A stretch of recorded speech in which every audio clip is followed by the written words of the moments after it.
বিগত ফ্যাসিস্ট শাসনামলে দীর্ঘ সময়ের পথপরিক্রমায় তিনি ছিলেন ফ্যাসিস্ট গভর্নমেন্টের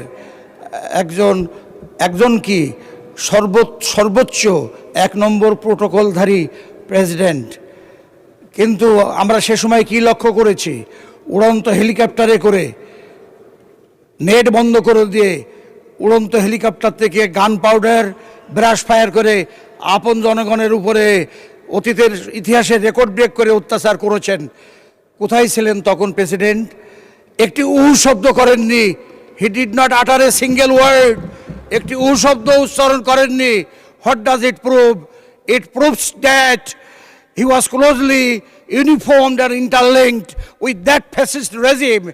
So his present presidential speech in favor of the ruling power is nothing but a political shadow of camouflage. I think something hidden policy is there, shortcomings, policy frivolities and absurdities are interwoven in his speech. অতএব আমরা তাকে সংবর্ধনা বা congratulate করতে পারি না।